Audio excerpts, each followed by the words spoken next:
आज की वीडियो में आप देख सकते हो कि भाई मेरे पास एक बड़ा सा लंबा सा ब्लूटूथ स्पीकर रिपेयरिंग के लिए आया है। और इस स्पीकर के अंदर प्रॉब्लम क्या है, चलिए एक बार मैं आपको दिखा देता हूँ। यहाँ पे देखिए फ्रेंड, ये इसकी चार्जिंग पिन है। और यहाँ पे जब हम किसी भी मोबाइल चार्जर से इसे चार्ज करते हैं तो यहाँ पे देखिए, यहाँ पे कोई भी चार्जिंग एलईडी नहीं जल रही है और ना ही चार्जर लगाने पे ये हमारा डायरेक्ट ऑन हो रहा है। यानी इस स्पीकर के अंदर दो प्रॉब्लम है, एक तो चार्जिंग की प्रॉब्लम है और दूसरा ऑन ऑफ की प्रॉब्लम है। तो आज की वीडियो के अंदर हम देखेंगे कि ये जो प्रॉब्लम आ रही है दोनों, वो किस वजह से आ रही है और कैसे इसे हमें स्टेप बाय स्टेप चेक करके रिपेयर करना है। अब काफी सारे लोगों के दिमाग में ये भी चल रहा होगा कि हो सकता है कि मैंने अपने चार्जर से सप्लाई बंद कर रखी हो, इसलिए यहाँ पे चार्जिंग ना चलती हो। तो ये देखिए फ्रेंड, मेरे पास एक पुराना सा एक ब्लूटूथ का ये बोर्ड है और इसके अंदर देखिए मैं आपको ये लगा के दिखा दूं तो यहाँ पे आप देख सकते हो चार्जर मेरा वर्किंग में है। तो ये आप दिमाग से निकाल देना कि मैंने चार्जर को पीछे से सप्लाई वगैरह बंद कर रखी है। तो ये मेरे पास रिपेयरिंग के लिए आया है फ्रेंड, क्योंकि मैं आपको पहले भी बता चुका हूँ कि मेरी गाँव के अंदर एक छोटी सी रिपेयरिंग शॉप है। तो वहाँ पे जो भी सामान मेरे पास रिपेयरिंग के लिए आता है तो उसको मैं वीडियो बना के आपको सिखाने की कोशिश भी करता हूँ। तो यहाँ पे देखिए फ्रेंड, अब ये जो स्पीकर है ना, इस टाइप के जितने भी स्पीकर आजकल मार्केट में आप देखोगे उनके अंदर कोई प्रॉब्लम आ जाती है और आपको बाय चांस उसे खोलना होता है तो सबसे बड़ी प्रॉब्लम यही आती है लोगों को कि वो सोचते हैं यार इसको खोलें कैसे।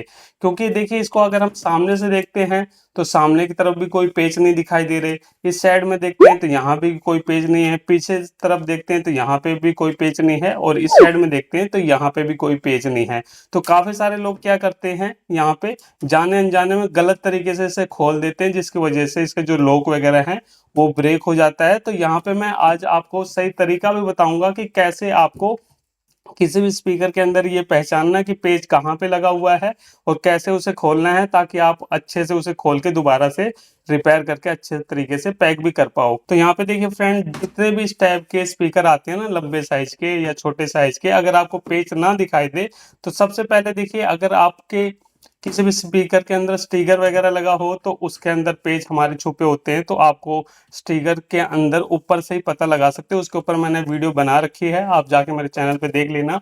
लेकिन इस टाइप के जितने भी स्पीकर हैं इसके अंदर देखिए फ्रेंड, आपको अगर पेज ना दिखाई दे तो सबसे पहले आपको क्या करना है, ये जो ऊपर की जाली है ना, इसको हमें हटाना है। अब इसको कैसे हटाना है वो भी देख लो, क्योंकि जाली काफी नाजुक होती है। तो अगर आप गलत तरीके से खोलोगे तो ये मुड़ जाएगी और फिर अच्छे से फिटिंग नहीं होगी। तो इसके लिए देखिए फ्रेंड, यहाँ पे हम यूज कर रहे हैं एक ओपनर। आप चाहो तो पतला पेचकस भी ले सकते हो। अब देखिए कैसे हमें इस जाली को निकालना है। छोटी छोटी ये जो बातें हैं ना फ्रेंड, ये जरूरी है आपके लिए समझना, क्योंकि अगर आप रिपेयरिंग का काम करते हो तो आपको अच्छे तरीके से चीजों को खोल के कस्टमर को देना है दोबारा से। क्योंकि अगर कोई चीज टूट जाएगी खोलने में तो फिर कस्टमर नाराज हो जाएगा और दोबारा आपकी दुकान पे कभी नहीं आएगा। तो यहाँ पे देखिए इस तरीके से हमें इसको, ओपनर को ऐसे साइड साइड में फंसाना है और आराम आराम से ऐसे करना है। तो देखिए बड़े आराम से ये चीजें निकल गई और इस तरीके से हम आगे की तरफ बढ़ाते जाएंगे और बड़े आराम से जो हमारी जाली है वो निकल जाएगी। अगर कहीं पे जाली फंस रही है तो आपको एक्स्ट्रा जोर नहीं लगाना, यहाँ पे इस तरीके से ऐसे कर देना है, ये आराम से निकल जाए। तो ये देखिए हमने बड़े आराम से इसकी जाली को निकाल दिया। और जाली को जैसे हमने निकाला तो इसके अंदर आप देख सकते हो, ये जो लंबा सा स्पीकर है इसके अंदर हमारे दो स्पीकर लगे हुए हैं और काफी हैवी स्पीकर होते हैं ये और बहुत ही अच्छी साउंड होती है इनकी। लेकिन फिलहाल अभी ये खराब है तो मैं आपको क्या ही चेक कराऊं। तो अब देखिए फ्रेंड, जब हमने जाली को हटाया तो इसके अंदर देखिए काफी सारे छोटे छोटे होल आपको दिखाई दे रहे होंगे।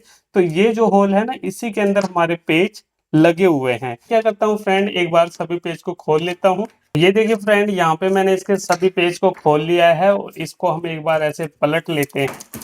ये देखिए इस तरीके से मैंने पलट लिया और आप देख सकते हो काफी सारे पेज इस स्पीकर के अंदर लगे हुए थे। तो इसको हम एक बार साइड में रख देते हैं सभी पेज को, ताकि जब हमारा काम पूरा हो जाए तो इसको हम दोबारा से पैक कर सकें।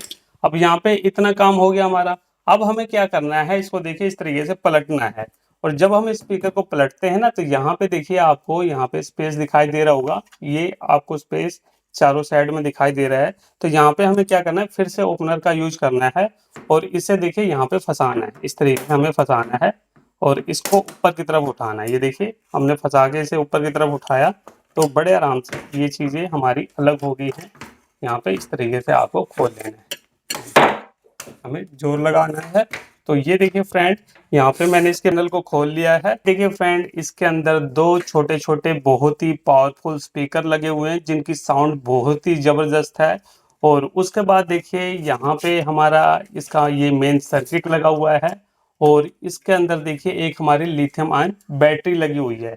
तो यहाँ पे कुछ इस तरीके से इसके अंदर चीजें लगी हुई हैं और ये इसकी बॉडी है। इसको हम साइड में रख देते हैं। तो आप देख सकते हो इतने बड़े स्पीकर के अंदर सिर्फ इतनी चीज हमारी लगी हुई है। और ये जो हमारा मेन बोर्ड है ना, इसी के अंदर हमें चेक करना है कि क्या प्रॉब्लम इसके अंदर आ रही है। तो थोड़ा सा मैं जूम कर लेता हूँ यहाँ पे इस तरीके से। तो यहाँ पे देखिए फ्रेंड, मैंने जूम कर लिया है और जूम करने के बाद आप देख सकते हो कुछ इस तरीके से ये बोर्ड हमें दिखाई दे रहा है। इसके अंदर छोटे छोटे ये देखिए हमारे स्विच लगे हुए हैं, यहाँ पे दो साउंड आईसी लगी हुई है। और इस साइड अगर हम देखते हैं तो यहाँ पे देखिए ये हमारी मेन आईसी है और ये इसके यूएसबी स्लॉट हो गया, मेमोरी कार्ड स्लॉट हो गया, ये चार्जिंग हमारा पिन हो गया और ये हमारा ऑन ऑफ पिन हो गया है। तो यहाँ पे हमें क्या करना है, सबसे पहले इन वायर को एक बार निकाल देना है। ये देखिए इन वायर को हम एक बार निकाल देंगे। ये देखिए मैंने वायर को निकाल दिया है और इन चीज़ों को हम साइड में रख देते हैं क्योंकि हमें फिलहाल बोर्ड को देखना है। तो जैसे कि फ्रेंड मैं इस बोर्ड को देख पा रहा हूँ तो इसके अंदर देखिए मुझे ऐसा लग रहा है कि ये बोर्ड शायद पहले कभी रिपेयर हुआ है। यहाँ पे देखिए कुछ इस तरीके से सोल्डरिंग वगैरह लगी हुई है। और इसकी पिन को अगर हम देखते हैं अंदर से तो पिन तो मुझे वैसे साफ नजर आ रही है, लेकिन जो इसकी पिन की अंदर की पत्ती है ना, ये देखिए ये वाली जो पत्ती है ये मेरे को थोड़ा सा अंदर की तरफ दबी हुई दिखाई दे रही है। और हो सकता है इसी वजह से इसके अंदर प्रॉब्लम हो। तो एक बार हम क्या करेंगे, यहाँ पे देखिए इसको हम चार्जर से सप्लाई देते हैं, इस तरीके से सप्लाई देंगे। और सप्लाई देने के बाद यहाँ पे ये जो इसके पीछे पॉइंट हैं, ये देखिए पीछे की तरफ जो हमारे पॉइंट होते हैं प्लस माइनस के, इसको हम यहाँ पे वोल्टेज चेक करेंगे कि भाई यहाँ पे वोल्टेज आ रही है कि नहीं आ रही है। तो ये देखिए फ्रेंड, ये है मेरा मल्टीमीटर और मल्टीमीटर को हम डीसी 20 वोल्टेज पे सेट करेंगे। और उसके बाद यहाँ पे चलिए हम वोल्टेज को चेक कर लेते हैं। तभी मैंने आपको बताया था कि कोई भी चीज़ अगर आप रिपेयर करते हो तो उसे आपको स्टेप बाय स्टेप चेक करना है। तो जब भी आपके किसी भी ब्लूटूथ स्पीकर के अंदर चार्जिंग प्रॉब्लम हो तो आपको भी ऐसे ही चेक करना है। ये देखिए एक प्रो को मैंने यहाँ पे रखा और दूसरी को हम यहाँ पे रख रहे हैं। तो यहाँ पे देखिए फ्रेंड, जब हमने प्रो को रखा तो यहाँ पे क्या है, वोल्टेज मिल रही है। ये देखिए वोल्टेज आ जा रही है, लेकिन यहाँ पे वोल्टेज आ रही है कुल मिला के। तो यहाँ पे तो मुझे नहीं लग रहा है कि इसके चार्जिंग पिन के अंदर प्रॉब्लम है, क्योंकि भाई वोल्टेज तो यहाँ पे आ रही है। अब उसके बाद देखिए हमें क्या करना है, यहाँ तक वोल्टेज अगर आ रही है तो हमें यहाँ पे वोल्टेज को चेक करना है कि ये जो बैटरी वाला स्लॉट है हमारा रेड कलर का, यहाँ पे वोल्टेज आ रही है कि नहीं आ रही। क्योंकि यहाँ पे हमारा बैटरी का कनेक्टर जुड़ा होता है, तो यहाँ पे हम वोल्टेज चेक करेंगे। तो देखिए फ्रेंड, यहाँ पे वोल्टेज नहीं आ रही है, ठीक है, यहाँ पे वोल्टेज नहीं आ रही और यहाँ पे वोल्टेज आ रही है। एक बार मैं फिर से आपको दिखा दूँ, इस तरीके से अगर हम प्रोब को रखते हैं तो यहाँ पे वोल्टेज आ रही है, लेकिन ये जो बैटरी कनेक्टर है, यहाँ पे हमारी बैटरी की वायर लगती है, यहाँ पे वोल्टेज नहीं आ रही। तो इसका मतलब क्या हुआ फ्रेंड, कि कहीं ना कहीं जो यहाँ से लेके यहाँ तक का जो ट्रैक है, इसके बीच में कोई ना कोई ट्रैक हमारा खराब हो गया है या जल गया है, या उस ट्रैक के बीच में कोई भी जो कंपोनेंट लगा है वो हमारा काम नहीं कर रहा है। तो इस तरीके से हम देखते हैं। तो यहाँ पे अगर हम इसको बैक साइड से देखते हैं तो देखिए फ्रेंड, इस बोर्ड के अंदर क्या है कि यहाँ पे एक हमारी चार्जिंग आईसी लगी हुई है। ये देखिए कुछ इस तरीके से आप देख सकते हो, यहाँ पे चार्जिंग आईसी लगी हुई है। तो यहाँ पे ये आईसी जो होती है इसके अंदर प्रॉब्लम आ जाती है, तभी ये ऐसा होता है। और एक बार मैं आपको यहाँ पे फिर से देखिए, इसको हम यहाँ पे ऐसे लगाते हैं और अगर हम यहाँ पे हाथ रखते हैं तो यहाँ पे ये आईसी बहुत ही ज़्यादा हीट हो रही है। हीट हो रही है तो इसका मतलब क्या हुआ कि भाई यहाँ पे इस आईसी को हमें रिप्लेस करना पड़ेगा। लेकिन इस टाइप के जितने भी आजकल ब्लूटूथ वाले बोर्ड आ रहे हैं ना फ्रेंड, इसके अंदर जो आईसी लगी होती है, ये आईसी अलग से हमें मार्केट में नहीं मिलती। तो ये आईसी तो अब आपको मिलेगी नहीं। तो यहाँ पे अब हम क्या करें, तो यहाँ पे हमें क्या करना है, यहाँ से इसे बाईपास करना है। यानी जो ये हमारा बैटरी वाला पॉइंट है ना, इसके अंदर प्लस वाली लेग के साथ में हमें इस पॉइंट से कोई जम्फर करना पड़ेगा ताकि हमारी बैटरी यहाँ पे चार्ज हो सके। तो ये चीज़ हमें करनी है। उससे पहले हम एक चीज़ और चेक करेंगे कि ये जो बैटरी है ये कुछ चार्ज है कि नहीं है, और अगर नहीं है तो इस बैटरी की जगह पे हम कोई दूसरी बैटरी लगा के बोर्ड को ऑन करके देखेंगे। अगर बोर्ड ऑन हो जाता है तो हमारा जो डाउट है कि ये जो स्विच है ये काम कर रहा है कि नहीं कर रहा, ये भी क्लियर हो जाएगा। तो इसके लिए हम क्या करते हैं, सबसे पहले एक दूसरी बैटरी ले लेते हैं। तो ये देखिए फ्रेंड, ये मेरे पास एक दूसरी बैटरी है और इस बैटरी को मैंने इसलिए लिया है क्योंकि मुझे लग रहा है कि शायद ये बैटरी चार्ज ना हो। चलिए एक बार हम इसकी वोल्टेज भी चेक कर लेते हैं यहाँ पे, इसीलिए मैंने दूसरी बैटरी को लिया है। तो आप देख सकते हो कि ये जो बैटरी है 2.31 ही वोल्ट इसके अंदर आ रहे हैं, क्योंकि भाई काफ़ी दिन से हमारी बैटरी चार्ज नहीं हुई, इसलिए यहाँ पे मैंने दूसरी बैटरी ली है। और इस बैटरी के जो वोल्टेज हैं वो मैं आपको दिखा दूँ कितनी चार्ज है बैटरी। तो आप देख सकते हो 3.85 के आसपास वोल्टेज इसके अंदर आ रहे हैं। तो इस बैटरी से हम चेक करेंगे। तो यहाँ पे देखिए फ्रेंड, ये हमारे पास ब्लूटूथ वाला बैटरी वाला स्लॉट है। और इसके अंदर ये चीज़ आपको हमेशा ध्यान रखनी है कि जब भी आप बैटरी वाले कनेक्टर को लगा रहे हो तो इसके अंदर प्लस माइनस देख लेना, किसी किसी के अंदर उल्टा दिया होता है। अगर आपने उल्टी वायर जोड़ दी यहाँ पे बैटरी की तो फिर ये बोर्ड हमारा वैसे ही ख़राब हो जाएगा। इसके अंदर देखिए फ्रेंड, जो पहले नंबर की पिन है उस साइड की वो हमारी प्लस की है, दूसरे नंबर की माइनस की है। देखिए यहाँ पे बी प्लस और बी माइनस आपको दिखाई दे रहा होगा। तो हम क्या करेंगे, कुछ इस तरीके से इसको जोड़ते हैं। ये देखिए, ये मेरे पास एक पुराना कनेक्टर है, इसको हम यहाँ पे लगाते हैं। और लगाने के बाद ये जो वाइट वाली वायर है इसके अंदर हम क्या करेंगे, प्लस वाली वायर जोड़ेंगे, क्योंकि उस साइड वाली हमारी प्लस की है और रेड वाले में हम माइनस की वायर जोड़ेंगे। ये देखिए, इस तरीके से रेड में हम माइनस की वायर को जोड़ते हैं। और यहाँ पे देखिए फ्रेंड, जैसे मैंने वायर को जोड़ा तो आप देख सकते हो नीली लाइट यहाँ पे हमारी जल रही है। और इसको हम यहाँ से बंद करते हैं तो ये बंद हो गया, और यहाँ से चालू करते हैं तो चालू हो गया। तो इसका मतलब क्या है, ये चीज़ हमें यहाँ पे क्लियर होगी कि भाई जो इसकी बटन है ये बिल्कुल सही है, इसके अंदर प्रॉब्लम नहीं है, प्रॉब्लम इसकी लाइन के अंदर है। अब देखिए इसे बाईपास कैसे करना है वो देख लो आप। इसे बाईपास करने के लिए हमें जम्फर वायर लेना पड़ेगा। तो मैं एक बार जम्फर वायर ले लेता हूँ।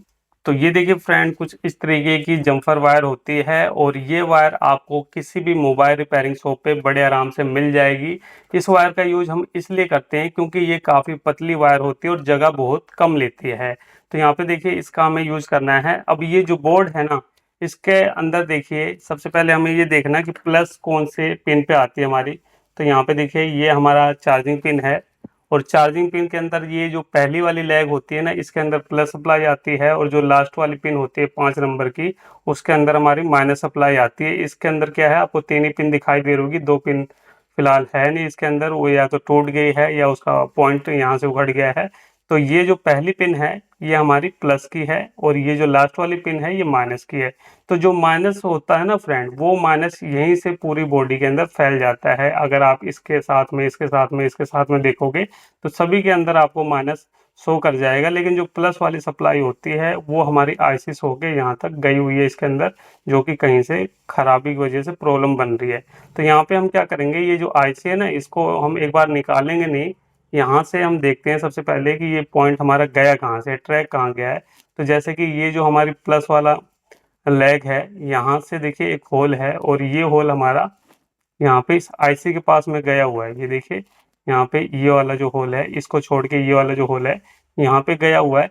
तो हम क्या करते हैं, एक बार दोबारा से सप्लाई देके चेक करते हैं कि भाई यहाँ पे क्या वोल्टेज आ रही है कि नहीं आ रही है। अगर यहाँ पे वोल्टेज आ रही है तो हमें पीछे से सोल्डिंग करने की कोई ज़रूरत नहीं है। इस तरीके से देखिए हमने इसे लगाया, और ये ध्यान दीजिए इसके अंदर समझने वाली चीज़ है ये। यहाँ पे अब देखिए हम कैसे चेक करते हैं। ये देखिए, जैसे कि मैंने आपको क्या बताया कि अगर हमें माइनस सप्लाई देखनी हो तो ये कहीं से भी ले सकते हैं। तो हम इसके साथ में टच कर देते हैं माइनस के लिए, ये यहाँ पे हमने टच कर दिया इसके साथ में, ठीक है।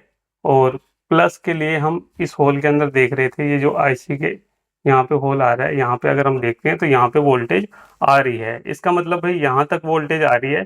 तो अब हमें क्या करना है, सिर्फ यहाँ से प्लस वाले के अंदर वायर को जोड़ना है। लेकिन यहाँ पे हम डायरेक्ट जम्पर वायर को नहीं जोड़ेंगे, यहाँ पे डायरेक्ट जम्पर वायर को नहीं जोड़ेंगे। इसके साथ में हमें क्या करना है, एक डायोड लगाना है। तो ये देखिए फ्रेंड, मेरे पास एक डायोड है, और ये जो डायोड है ये किसी भी इलेक्ट्रॉनिक शॉप पे आपको 1 से 2 रुपए के अंदर मिल जाएगा। और इसका जो नंबर है IN4007। तो यहाँ पे इस डायोड को हम लगाएंगे। वैसे तो मेरे को लग रहा है अब जम्पर वायर लगाने की भी जरूरत नहीं पड़ेगी, क्योंकि यहाँ से सिर्फ हमें यहाँ पे जोड़ना है और ये जुड़ जाएगा मेरे हिसाब से। तो मैं एक बार देख लेता हूँ। तो अब इसकी पोजीशन देख लो कैसे इसे लगाना है। तो देखिए प्लस सप्लाई यहाँ से आ रही है, तो इस डायोड के अंदर क्या होता है हमारा, ये चीज़ पहले आप समझ लो। इस डायोड के अंदर हमारा एनोड और कैथोड होता है। तो देखिए इस डायोड के अंदर एक साइड आपको सिल्वर पट्टी दिखाई दे रही होगी, तो ये डायोड का हमारा कैथोड है, और इस साइड देखिए पीछे की साइड आपको ब्लैक दिखाई दे रहा होगा, ये हमारा एनोड है। तो हमें डायोड को देखिए यहाँ से जोड़ना है। ये जो यहाँ से हमें प्लस मिल रहा था ना, इस आईसी के पॉइंट से, थोड़ा सा मैं जूम करके एक बार सही से दिखा दूँ आपको। ये देखिए यहाँ से हमें प्लस मिल रहा था इस आईसी के कोने से, यहाँ से मिल रहा था प्लस। तो यहाँ से इसको हम देखिए ब्लैक वाली साइड हमारी इस साइड में रहेगी, और सिल्वर हमारा इस प्लस वाले पॉइंट पे चला जाएगा। तो यहाँ पे हमें इसे जोड़ देना है। तो मैं क्या करता हूँ, एक बार इस डायोड को यहाँ पे सोल्डिंग कर लेता हूँ। देखिए फ्रेंड, कुछ इस तरीके से मैंने यहाँ पे डायोड को जोड़ दिया है। आप देख सकते हो फ्रेंड, सबसे पहले तो जो बैटरी का हमारा ये रेड रंग का कनेक्टर था, इसको मैंने निकाल दिया क्योंकि सोल्डिंग करने में दिक्कत आ रही थी। तो मैंने क्या करा, जो डायोड का जो सिल्वर वाली साइड की लेग है उसको मैंने प्लस के साथ में जोड़ दिया, और ये डायोड का जो ब्लैक वाली साइड से लेग गई थी, यहाँ से हमें आईसी के इस वाले लेग पे हमें प्लस सप्लाई मिल रही थी, तो यहाँ पे इसको मैंने जोड़ दिया। तो यहाँ पे हमारा जो कनेक्शन है वो कंप्लीट हो गया है। और आपको ध्यान रखना है कि जब भी आप इस तरीके से सोल्डरिंग करते हो, तो आपकी सोल्डर किसी दूसरे पॉइंट के साथ में टच नहीं होनी चाहिए, नहीं तो फिर भी प्रॉब्लम आ सकती है। तो ये चीज़ आपको ध्यान में देनी है। तो यहाँ पे अब हम क्या करेंगे, दोबारा से इसको सप्लाई देते हैं चार्जर से। ये देखिए यहाँ से हम सप्लाई देंगे, और यहाँ पे हम अब देखेंगे कि भाई यहाँ पे वोल्टेज अब मिल रही है कि नहीं मिल रही है। अगर यहाँ तक सप्लाई आ गई तो समझ जाओ कि हमारा ये जो बोर्ड है, इसकी जो चार्जिंग वाली प्रॉब्लम है, ये सोल्व हो चुकी है। तो चलिए इसको हम चेक कर लेते हैं और उसके बाद ये हमारा प्लस वाला पॉइंट है। तो अब आप देख सकते हो फ्रेंड, मल्टीमीटर स्क्रीन पे हमें 5.6 के आसपास वोल्टेज मिल रही है। इससे पहले जब हमने यहाँ पे वोल्टेज चेक करी थी, तो यहाँ पे कोई भी वोल्टेज नहीं आ रही थी। तो यहाँ पे बैटरी चार्जिंग के लिए जितनी वोल्टेज की ज़रूरत थी उतनी वोल्टेज मिलने लगी है। तो यहाँ पे अब हमारी जो बैटरी है आराम से चार्ज हो जाएगी। अब यहाँ पे देखिए फ्रेंड, यहाँ पे जो इसके साथ में ये रेड रंग का कनेक्टर लगा हुआ था ना, ये इसके अंदर लग नहीं पाएगा, क्योंकि अगर हम इसे लगा भी देते हैं तो ये पूरा अंदर तक नहीं जाएगा, क्योंकि सोल्डर थोड़ी सी बाहर आ गई है हमारी। तो इसको हम नहीं लगाएंगे, अब यहाँ पे हम डायरेक्ट बैटरी को लगाएंगे। और अब यहाँ पे बैटरी को लगाते समय आपको ध्यान क्या रखना है वो देख लीजिए। यहाँ पे अगर आपने थोड़ी सी भी गलती कर दी तो फिर प्रॉब्लम आ जाएगी। यहाँ पे आपको बी प्लस बी माइनस देखना है, जैसे कि बैटरी के अंदर हमारा ये जो पहली पिन है ये प्लस की है और ये माइनस की है। तो उसी हिसाब से हम इसे अब डायरेक्ट लगा देंगे, क्योंकि भाई हमारे पास अब वो रेड वाला कनेक्टर तो है नहीं। तो यहाँ पे जैसे कि ये वाली जो वायर है ये प्लस की है, ये माइनस की है। तो कुछ इस तरीके से देखिए हम इसको डायरेक्ट इसके अंदर डाल देंगे। ये देखिए यहाँ पे हमने डायरेक्ट डाल दिया है। और अभी क्या है कि हमारी जो बैटरी है वो चार्ज नहीं है। तो यहाँ पे अभी शायद ये चले ना, तो इसके लिए हम क्या करते हैं, एक बार यहाँ पे 4 लगा देते हैं। यहाँ पे देखिए फ्रेंड, जैसे मैंने इसे 4 लगाया तो अब हमारी बैटरी चार्ज होना शुरू हो गई है। लेकिन यहाँ पे मैं आपको बता दूं फ्रेंड कि जब हमने इसे 4 लगाया तो इसके अंदर कोई भी रेड रंग की एलईडी नहीं जली। उसका कारण ये है कि देखिए इस बोर्ड के अंदर जो हमारी एलईडी लगी है, ये जो रेड रंग की एलईडी है ना, इसके बीच में देखिए आपको हल्का सा काला धब्बा दिखाई दे रहा होगा। तो ये एलईडी हमारी जल के खराब होगी, और ये इतनी छोटी एलईडी है कि भाई मार्केट में तो मिलती नहीं है। और इसे अगर हम लगाने की भी कोशिश करेंगे तो ये आयरन के बिट पे ही चिपक के ख़त्म हो जाएगी। तो यहाँ पे इस तरीके से सिर्फ यहाँ पे आपको थोड़ी देर चार्ज लगाने के बाद देख लेना है कि हमारी बैटरी चार्ज हो रही है कि नहीं हो रही है। तो यहाँ पे अब मैं इसे स्पीकर के साथ एक बार ऑन करके देखता हूँ। यहाँ पे इससे पहले ये स्पीकर लगाने पे भी ऑन नहीं हो रहा था। तो यहाँ पे अब इसको हम देखते हैं, अगर इसका सब कुछ सही होगा तो ये अब स्पीकर के साथ काम करेगा। और बैटरी तो जो है फ्रेंड, थोड़ा टाइम लगेगा चार्ज होने में, क्योंकि बैटरी बहुत ज़्यादा डाउन है। तो इस तरीके से यहाँ पे स्पीकर को हम एक बार लगा देते हैं। ये देखिए इस तरीके से स्पीकर को हमने लगा दिया है। अब यहाँ पे हम इसे ऑन करके देखते हैं। तो ये देखिए अब यहाँ पे स्पीकर हमारा ऑन हो रहा है, और आपको आवाज़ भी सुनाई दी होगी। तो इस तरीके से फ्रेंड, ये जो हमारा स्पीकर है ये तैयार हो चुका है काम करने के लिए। और अभी अगर हम इसको देखें तो यहाँ पे देखिए थोड़ी बहुत बैटरी इसकी चार्ज भी हो गई है, और यहाँ पे इसकी लाइट जल रही है। और इसको देखिए मैं बंद करके दोबारा से आपको चालू आता हूँ। तो यहाँ पे देखिए इस तरीके से इसको हम ऑन करते हैं। तो यहाँ पे देखिए ये ऑन हो गया, और आपको ऑन होने की आवाज़ सुनाई दे रही होगी। और ये जो मोड बटन है, इससे देखिए एफएम मोड लगा के आपको दिखा रहा हूँ। तो इस तरीके से आप देख सकते हो कि ये हमारा रिपेयर हो चुका है। तो चलिए फ्रेंड, फिर मिलते हैं नेक्स्ट वीडियो में कुछ नए टॉपिक के साथ। तब तक के लिए जय हिंद, वंदे मातरम।